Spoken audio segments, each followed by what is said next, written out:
Hi and welcome to Z Games. Recorded live at 4ZZZ Studios in Brisbane and broadcast nationally over the Community Radio Network, Z Games brings you the latest gaming news, reviews and interviews from across Australia and around the world. Listeners, welcome once again to another exciting episode of Z Games, Australia's most beloved and your most beloved, no doubt, gaming radio program, coming to you live from the 4ZZZ Studios in Brisbane and heard around the nation on the Community Radio Network. I am Lee, and joining me in the studio for this episode, of course, Razor. Hey. He's the only one who's in here, actually. Yes. It's just you and me. Where is everyone else? Away? Yeah. Yeah. Oh, it's fine. Actually, you weren't even here for a second because I turned your mic on late. Oh, what? Yeah, I'm sorry about that. What did we miss? Just the important stuff at the beginning, like... Awful. The name of the program. Oh, God. Which is Z Games. Yeah, thank you. Yeah. That's great. So what is happening on this episode of Z Games, you idiot? Well, we have a couple of guests coming in to join us later on. Nick and Tim from Earthwork Games. Mm-hmm. They're about to put out a game called Forts later this year. So we'll be talking all about that. We got to play that, didn't we? We did. That was fun. A lot of fun, yeah. Yes. And Lee, you have been playing The Swindle. I have been playing The Swindle. Some kind of steampunk cybercrime caper game. Yes, that is a pretty apt description. You attempt to steal things with a steam-powered vacuum cleaner on your back, and it is fun and hard, and robots will hit you on the head. But we also have some gaming news to get through. Mm-hmm. A lot happening this week. First of all, Peter Dinklage has been replaced by Nolan North as the voice of Ghost in the interplanetary shooter Destiny.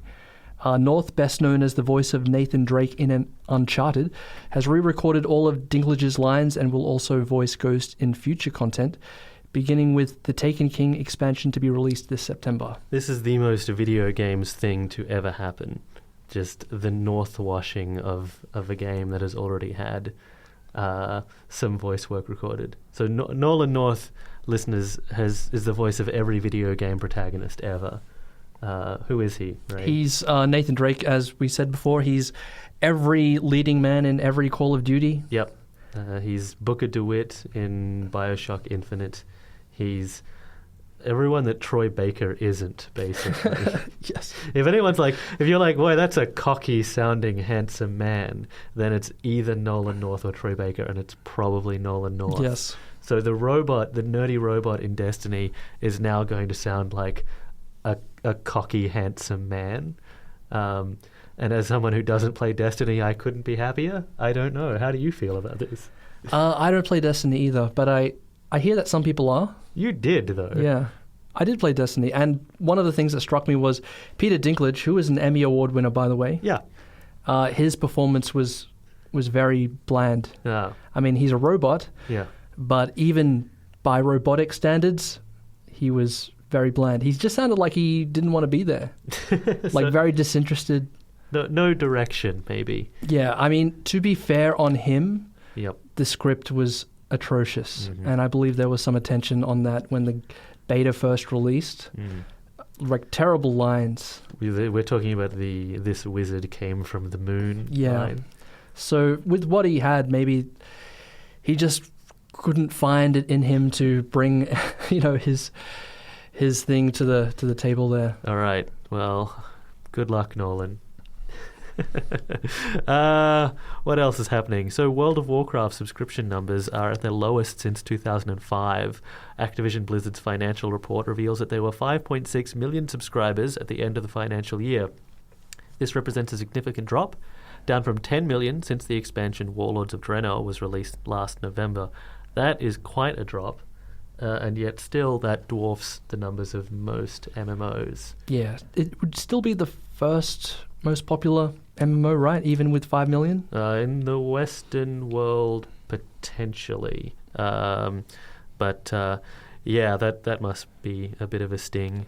The Ferrari budget has probably been scrapped or shortened. Well, if you multiply 5.6 million by $15, yeah, that's how much money they're making a month. So It's hard to feel sorry for them. Apparently, Blizzard are going to be announcing in the next week a new expansion, and their numbers tend to dip and raise between expansions. So it just seems like the pit is becoming deeper each time, each year. Yes. Yeah. I think that's going to keep happening, but they're millionaires, so who cares? A report by Japanese financial publication Nikkei has made serious allegations of an almost Orwellian corporate culture at Metal Gear Solid studio Konami. The allegations include the following. Security cameras installed throughout the building are not used for security, but rather for the continuous monitoring of employee activity with a time card system for those who leave the office during a lunch break. Employees who take too long are named and shamed at company meetings.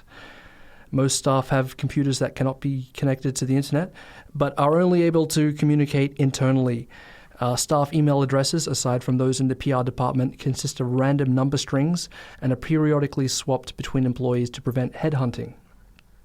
And developers who underperform are reassigned to unskilled positions in the security department or working on a factory assembly line. And that also includes like high-level producers as well, not just junior employees like you would imagine. I've heard that also includes like cleaning roles as well. This report follows an apparent breakdown in the relationship between the company and Metal Gear Solid producer Hideo Kojima, who is currently working on Metal Gear Solid 5 The Phantom Pain, currently scheduled for release in September. The report suggested that ballooning development costs were responsible for the rift. It was also revealed that Kojima Productions has been renamed Number 8 Production Department. Konami are yet to provide a comment on the report. That is quite disheartening.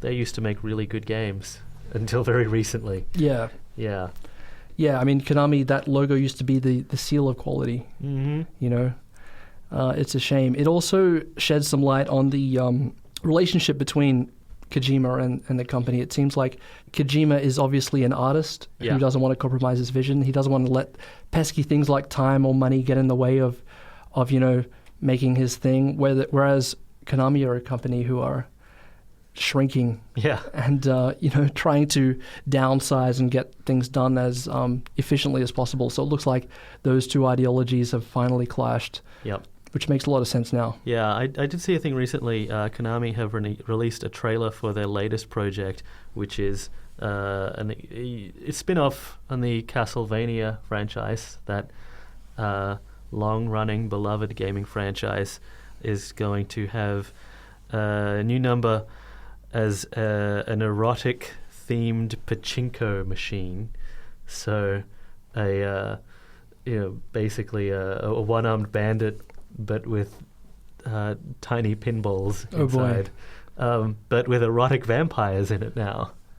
Okay. So they've fallen somewhat in their I admit the erotic vampires thing maybe perked my ears up a little bit, but no, it's sad. Sony will soon allow PS Plus subscribers to vote for the games that they would like to see added to the Instant Game Collection. The feature, called Vote to Play, will allow subscribers to vote for one of 3 games that they would like to see added to the service. Vote to Play won't be available every month and will initially be limited to games from the PlayStation 4 catalog. A leaked video suggests that the first month's choices will be Grow Home, Mellow, and Zombie Vikings. This is a really interesting direction for them to take. It's really cool. Yeah, I'm a huge fan of PS Plus. Every month, a bunch of new games.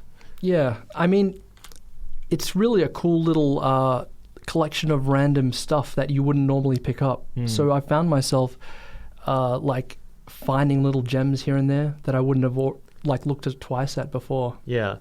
Actually, if anything, the fact that you get to vote on them might change that dynamic, though. Like, if you know that you're getting a game that you voted for, that you're excited for, maybe you'll only play that one rather than the weirdos that they've just been throwing out there any time. Yeah. But it is a magnificent service if you are a subscriber of PS Plus with a handful of dollars that you get every month, and you just get new games for free. I like it. Yeah. And finally, the Game On GO423 Symposium is happening this weekend. This year's theme is What If? The symposium will feature 2 days of industry guest speakers, panels, discussions, workshops, an open mic session, and most importantly, the opportunity to test and play locally developed games. The event is this weekend, 8th to 9th of August at The Cube, which is Science and Engineering Centre at QUT Gardens Point campus. It's free, and you can register at igdabrisbane.org/GO423. You have left out what is actually the most important thing about the Game On Symposium. What's that? Which is that we will be DJing there on the Saturday in the afternoon. Yes, during the social thing. Yeah. So, you get to hear our fat beats again, like twice in 1 week. What a gift. Yeah, that's great. So if you're a budding game designer, and we know that there's a bunch of you listening to the show, this is a great way to get that networking stuff done. Because everyone's there. Bring your business card, bring your game on a tablet, bring a picture that you've made. That's good too. There'll be the program for this year is actually amazing. Presentations from a lot of people that we have been lucky enough to speak to over the course of the last couple of years. We'll be talking about their areas of expertise, and there'll be some workshops on the Sunday which look amazing and are possibly all filled out. But the Sunday also has the demonstrations of all the indie games as well, and that is a fantastic place to see what the talent of Brisbane are secretly up to. Yep. So not just if you're a game developer, but if you want to keep your finger on the pulse, what's happening in the games development community in Brisbane, or if you just want to check out some sweet games that haven't been released yet, Game On Symposium this weekend. MC Frontalot there with Secrets from the Future. You're listening to Z Games. My name's Reza, and I'm joined by Lee. Hey. Our next guests are from Earthwork Games, Nick. Hi. And Tim. Thank you. Pleasure to have you in the studio, guys. Thanks for having us. It's great now, to be here. You're working on a game called Forts. Lee and I had the pleasure of playing it last weekend. You invited us into your little loft for a friendly couple of matches. That didn't sound sus at all. That's fine. Yes, we played Forts. It was really great. It's Forts flinging heavy artillery at each other whilst also desperately trying to reconstruct based on the terrifying damage you're inflicting, right? Yes. And you blew up my sandcastle, man. I did. A lot. A lot of fun. Yeah. So we'll talk about Forts in a minute, but can we talk about Earthwork Games, your company? And it's just the two of you, right? That's right. How did you get started with that? Tim has been working on Forts for quite a few years now. And he approached me 2008 to help him out with the art side of things. He'd been working on it for quite a long time. When did you start working on it?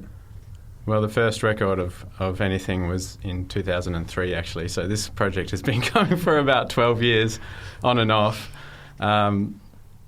It's finally coming to a head, and we're almost ready to release it to the world.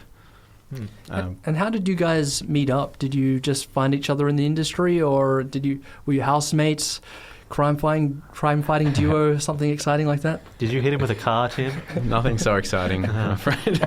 No, we worked together at Sega Studios. Yeah, that was back in, that was been like 2007, I think, something like that. When you... Yeah, well, I moved to Brisbane in 2007 from Adelaide, and worked for Sega for a few years, and we formed a friendship there, and it blossomed into what you see now. Okay, so let's talk about Forts. Now it's on Steam Greenlight. That's right.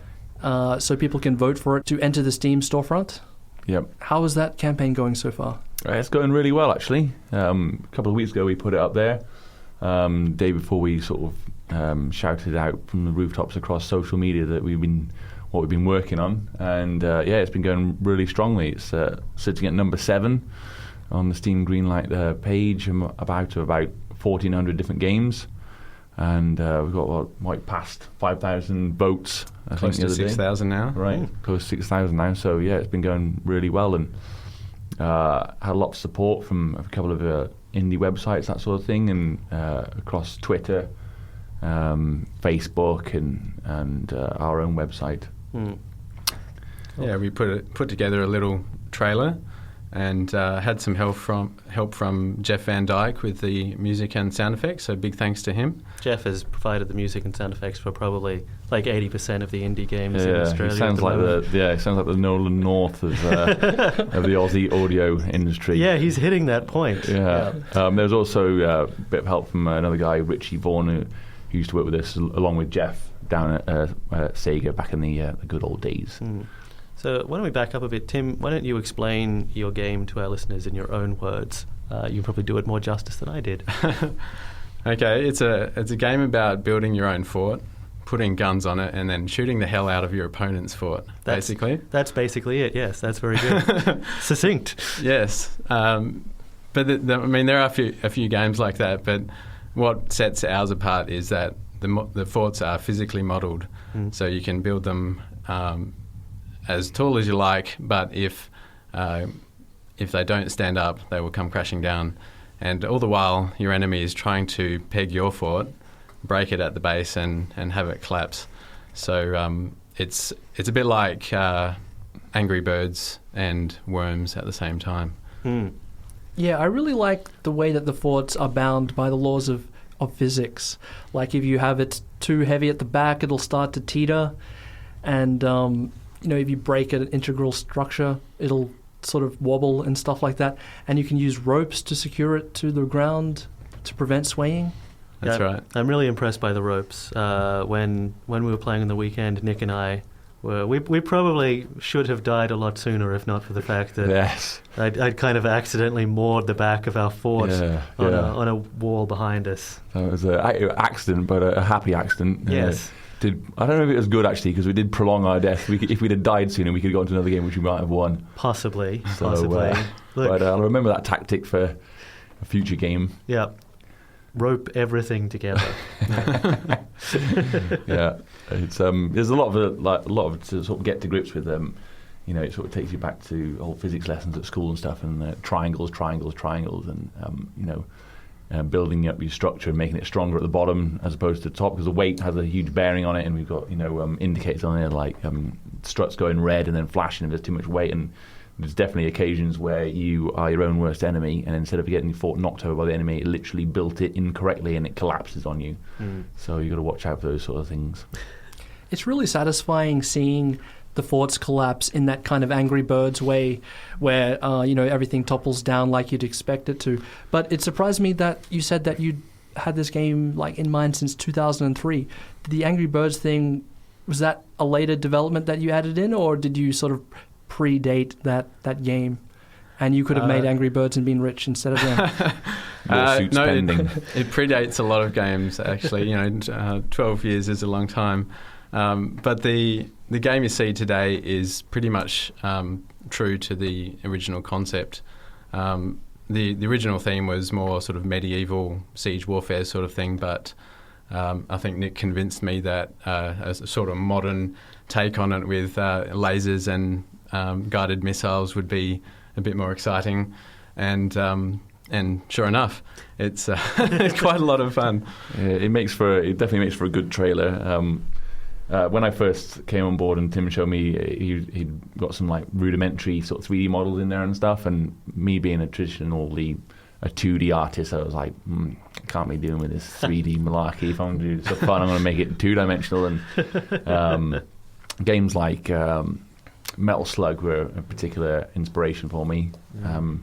Sort of make it a bit more, modern day sort of thing, and I think it's worked out the best, because you got a lot of, if it was medieval, I imagine it'd just be trebuchets and ballistas and that sort of thing, all sort of fairly straightforward. Whereas in this, you got obviously cannons and mortars, which are obviously ballistic, but then you got lasers, which are direct fire, and then also guided missiles, which you have to use a sniper with a laser sight to mark the target. So there's a little bit more going on in there than sort of direct fire. A lot more scope for explosions as well. Oh, well, that's also true. Yeah, everybody loves explosions.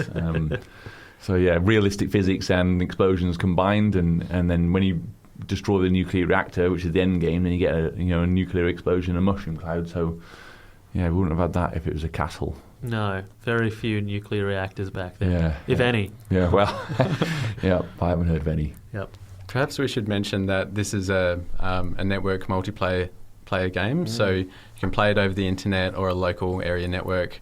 So we're not on the same screen. We're playing separately and attacking each other. Yeah. Yeah. Also, it's PC. That's important. At the moment, yes, definitely. A few times on Steam Greenlight page, we've had about 300 comments so far, and there's been some quite amusing ones.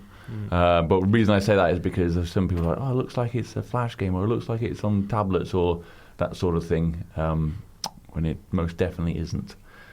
Basically, it's physics based, but it's also like a strategy game. You got your tech tree and stuff, and your resource collection, that sort of thing. And because of the building and stuff, there's quite a lot of actions per minute as well, so it's quite intense. Yeah. You need a mouse. Yeah. It really does play like a quite intense real-time strategy game if you're playing against someone who knows what they're doing, like you guys were. So I assumed, based on looking at it, that it would be kind of a more leisurely sort of Worms-like experience, and was trounced. No, you really have to stay on top of everything at all times, which makes for a unique and exciting experience. Though. When I first started playing it against Tim, obviously Tim's been playing it for centuries before, and so he's quite good. And he forgets how everything's sort of second nature to him. And I was like getting smashed to the point where I'd be thinking maybe we should make this turn-based. I was quite adamant about that for a while, but I'm definitely glad that saw the sense in having it real time because it's a lot more fun. Yeah, and it definitely helps to differentiate it from other games in the genre like Worms, Scorched Earth, and even Angry Birds as well, I guess. Right. Yeah, that's true. So you can definitely class it as an RTS as well. Whereas if it was turn-based, you wouldn't be able to do that. Yeah, and just like an RTS, you start with a very bare-bones structure, and you have to put in like a resource gathering units to help you get your energy and minerals up, and then you have to spend them to get like little upgrade points and little various factories to increase your thing, and then only then, once you get your energy and minerals up, can you get the big weapons happening. The big missiles and the lasers. So there's like, you're always chipping away at something. It's not like you can just mount your best weapon straight away. So. Yeah, that's the tech tree sort of evolved. How long ago? It must have been 18 months or about that, something like that. Because originally we had it so that basically if you had enough resources, you could build anything. And we decided to sort of make it so that the player had to make a decision in which direction they wanted to go. Do they want missiles? Do they want lasers? That sort of thing. And so therefore we came up with the tech tree where you build certain buildings in certain order in order to get certain equipment. So it's a bit of a sort of, as in RTSs, you're wondering if the other players are going to be doing like a tank rush or whatever, or they're stockpiling their weapons. This is a similar kind of thing. Is someone going to come at you with a laser, in which you're going to need like a laser shield to deflect it, or they can come out with missiles, in which you need a machine gun to shoot them out of the air. So it's a bit more strategy. Yeah, you can't actually see inside the enemy fort. If they happen to build a weapon on top of the fort, then you can see it. But there are sort of internal rooms that remain hidden. So the enemy fort could be hiding a big cannon, and you wouldn't know until they fired it upon you. That's one of the things that I found really interesting about it. Is just the frequency of player choice that comes up. That even when it comes to whether you focus on building up your structure so that you can support more artillery, or just manning the artillery to pepper away and keep your opponent from being able to do anything.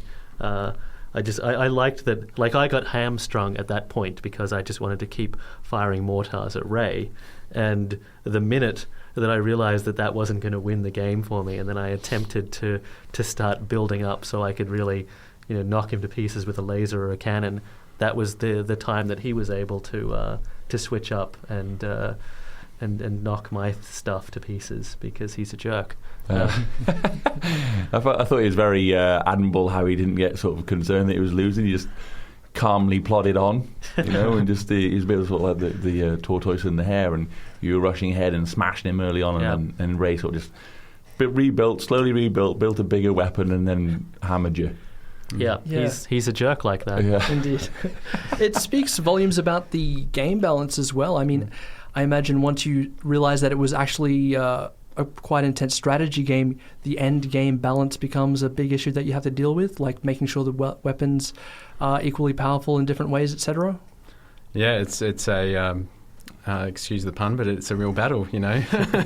Keeping everything powerful enough to be exciting, but not too powerful to easily end the game.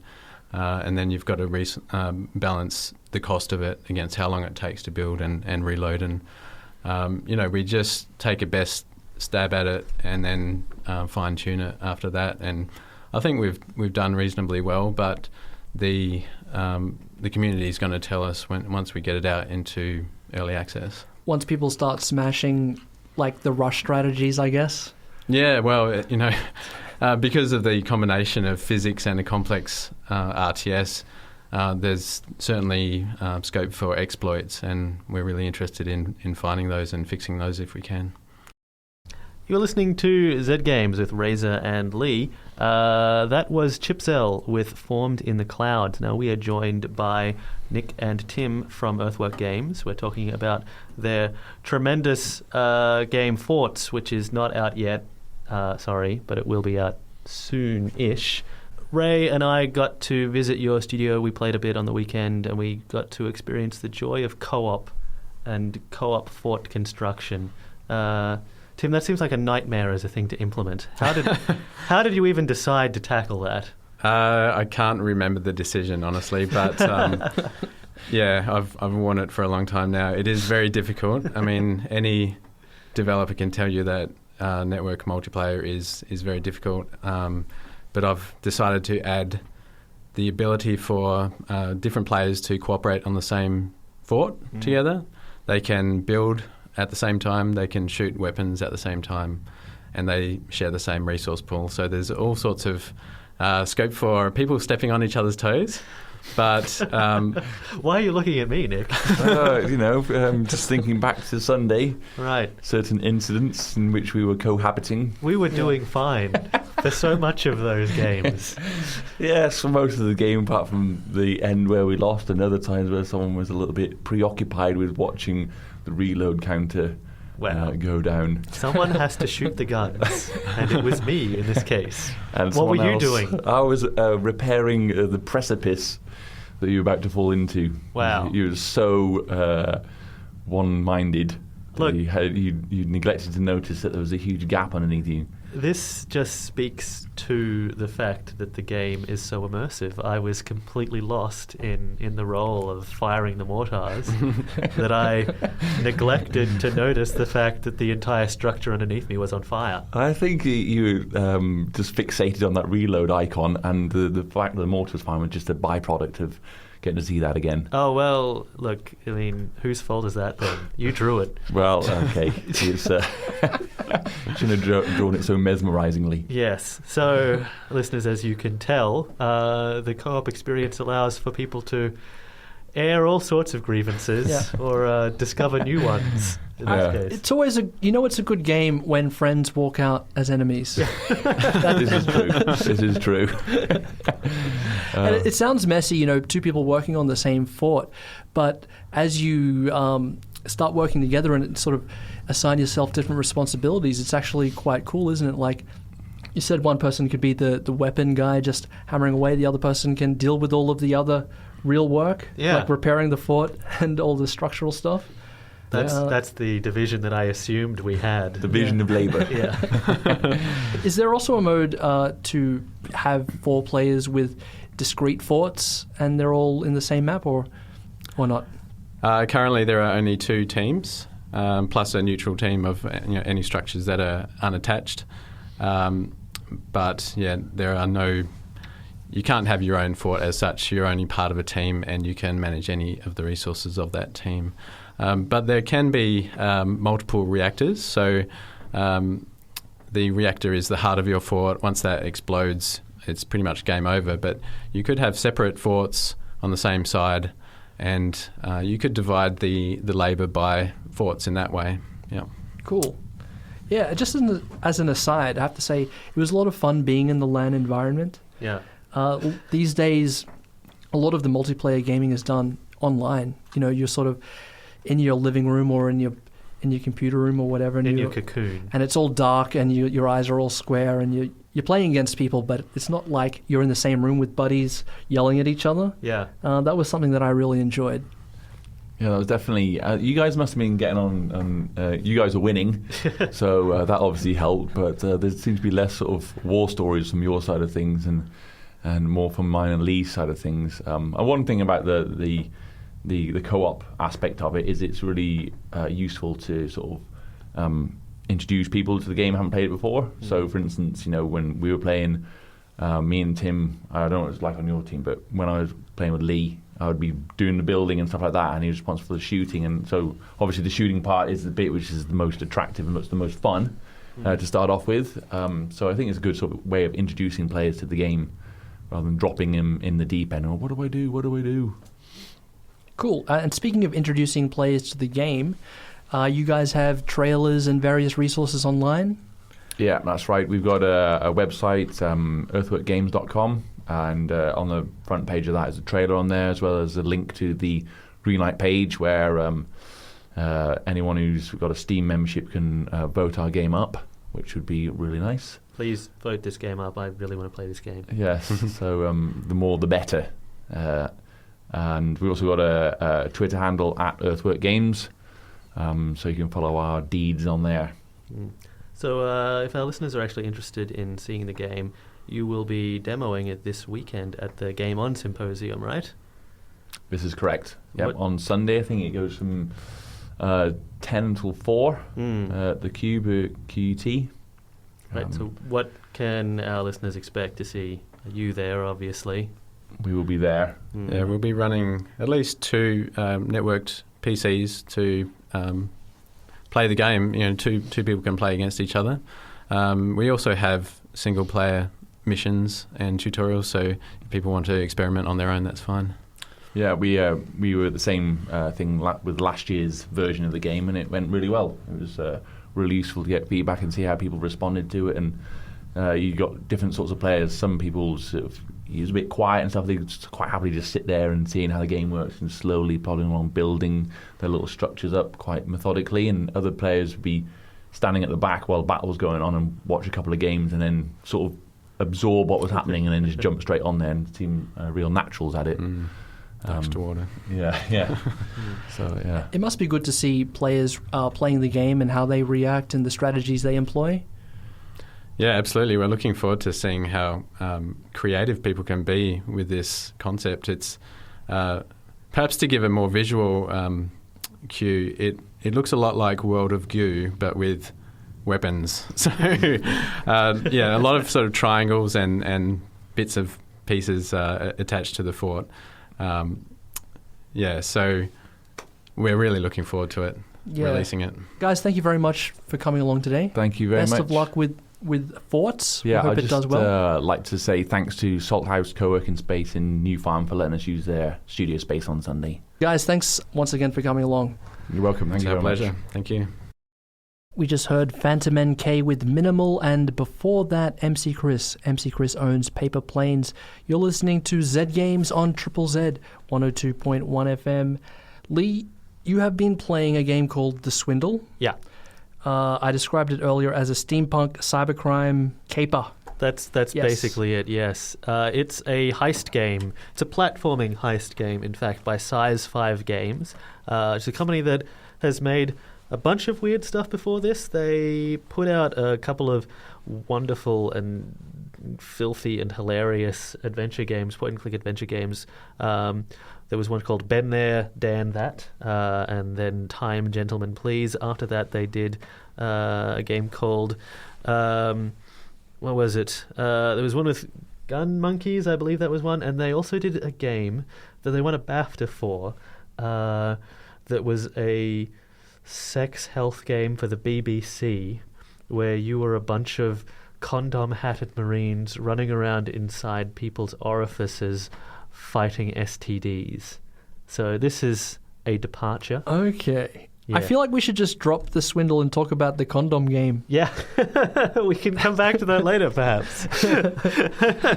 But the Swindle is a game where you are a thief or a guild of thieves, really, in a Zeppelin. You are in steampunk London, and Scotland Yard in 100 days are going to be unleashing their high-tech Big Brother-like security system that will make all crime impossible. And so you have to spend your 100 days performing a series of heists, stealing enough loot, and upgrading your skills to the point where you can then break into Scotland Yard and steal this security device to ensure that your life as a criminal continues uninterrupted. There are a number of twists, though. The game is very, very hard, and so your life as a thief is constantly interrupted by the death of your thieves out in the field, which then will set you back a day. It's a bit mean like that. It's a bit like a bit of a roguelike in that fashion. Yeah. A bit spelunky-ish. So that's the gist of it. Yeah. So when you respawn, Yep. and you have to start the whole thing again, is it randomized? Is the castle the same every time? Well, what happens is that when your guy dies, you get a new thief. You just lose a day. You lose whatever money your guy had, whatever experience they had, and then you have to go on a new heist, which will be in a new randomized location. And the locations vary from... You start off in the slums and you work your way towards the warehouse district, and then the kind of nice house district, and then the swanky places, and then the banks, and then finally Scotland Yard. And you can't unlock them until you've paid an exorbitant fee to upgrade your security hacking skills. So yeah, you only get set back a little bit with each death, but also the fact that you only have 100 days to get to the point where you can steal this thing means that every death is potentially going to be snatching that victory away from you at the very end. Okay, and with every thief that is reborn at the start of the previous day, is there new abilities every time, or is it the same thief? They have a different name and they have a different appearance, but they have the same abilities that you had unlocked with the previous one, but their experience is reset. So your experience as your thief manages a string of successful heists. It increases the bonus to the loot that you snatch. So of course you want to be able to, you want to keep sending your guy out, and you want to get a string of successes so that your experience bonus grows and grows and grows. But of course that means you start getting greedy. As soon as you get greedy in this game, it punishes you. Ah, yes. Yeah. It reminds me of Rogue Legacy. Yeah. Did you ever play that game? Yes. Yeah, similar kind of thing. Yeah, well, I mean, that had a similar sort of Spelunky-like, roguelike thing going on. I think the elements of that are definitely in this thing's DNA. It is a 2D platformer at its heart, but it's also a stealth game, so you will be breaking into windows and picking door locks and watching the security robots and working out their path and smacking them on the head.